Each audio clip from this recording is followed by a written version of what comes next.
Hello everyone, my name is Santosh Kumar and today we are going to discuss a chapter from class 9, that is cell. We will try to keep this video short. We will try to keep this video from 5 to 7 minutes and we will discuss a few things from class 9. Come to the class. Cell, what is cell? The very first question is what is cell? Cell is the basic, cell is the fundamental, structural and functional unit of life. Cell is the fundamental structural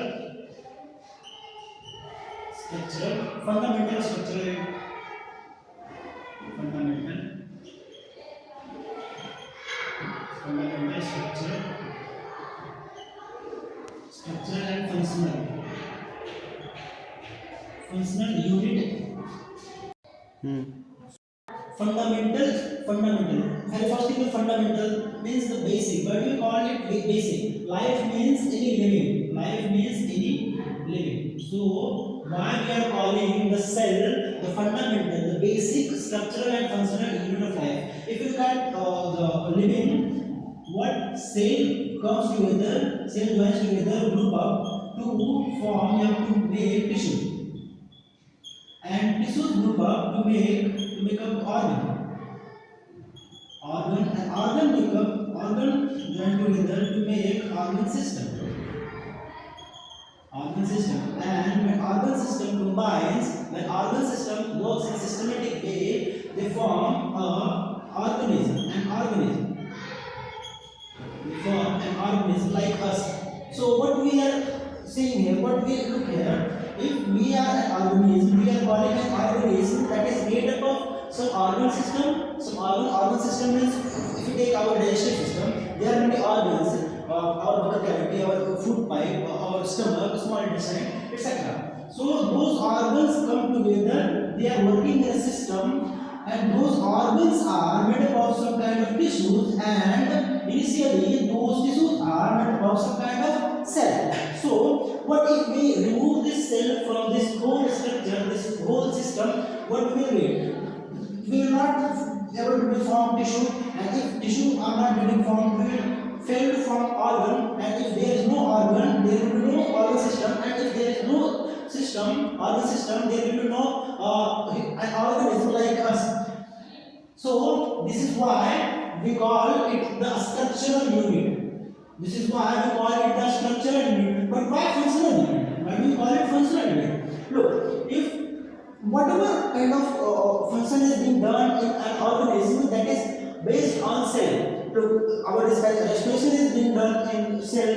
If two tissues are combining together, that is why they are able to form organ, and some kind of organ or some kind of organ system is performing some kind of work, some specific work. If we take multi-cellular organism, then if we take a single cellular organism like amoeba, then also the cell is performing the complete functions.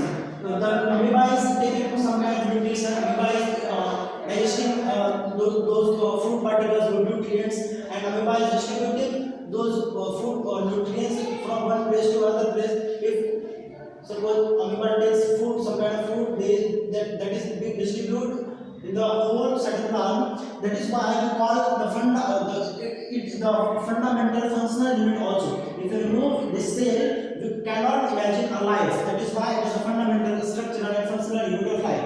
So this was the basic structural and functional unit of life cell. What about the discoveries? Who discovered the cell? We can't know all of a sudden that some kind of cell is there, some kind of tissue is there. So someone discovered this cell. So this cell was first discovered by Robert. This cell was first discovered by Robert Hooke.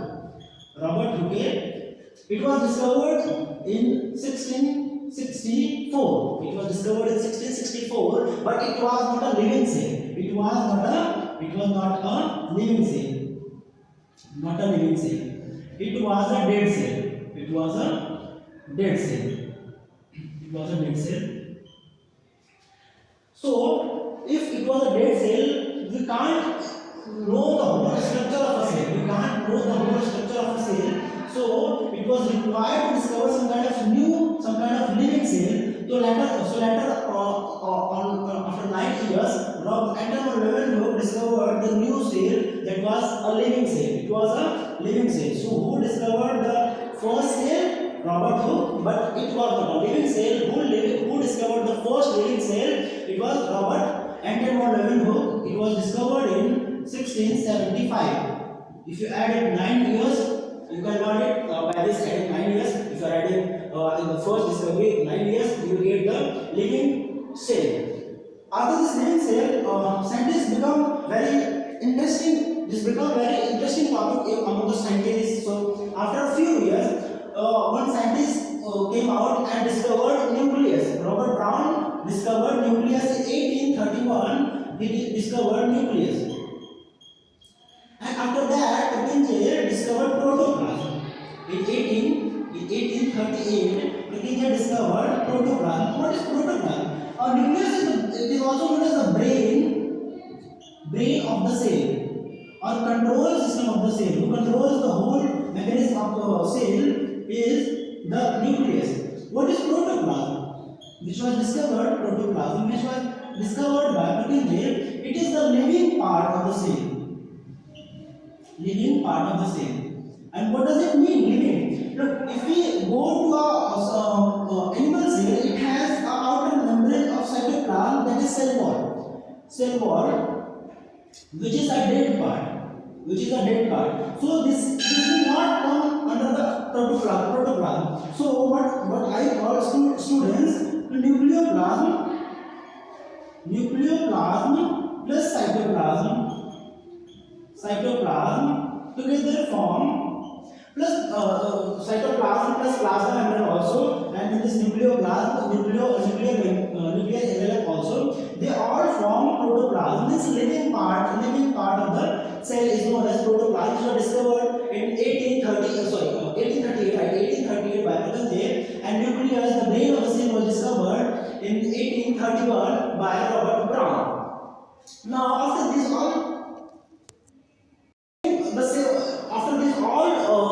discoveries, something was also going, like cell theory. Now what is cell theory? It was also given around 1838 and 1839. There were two scientists named Matthew Selden and Fredrickson.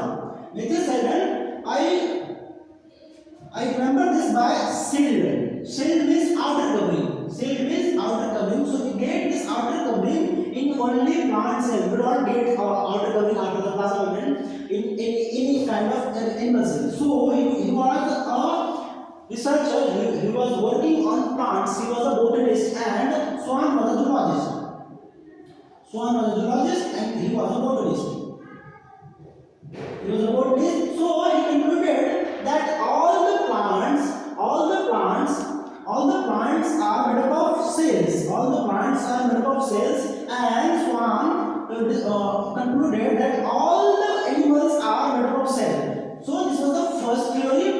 It was one theory, not first theory. It was the first one theory. But the second was all the cells have the basic unit, that is cell. All the living organisms have the basic unit, that is cell.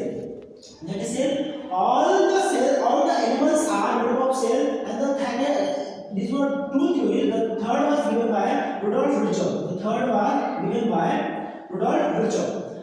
was given later on 1855. Rudolf Virchow added the third postulate, the third statement of cell theory. After these two theories, the question was how this first cell is coming from, which is making tissue and organ system and organism. But what about the first cell? So he answered, Rudolf Virchow answered this question, and he said that any cell comes from pre-existing cell. He gave a formula that was omnis cellula e cellula. That is very important. That is why I am writing here. Omnis cellula e cellula.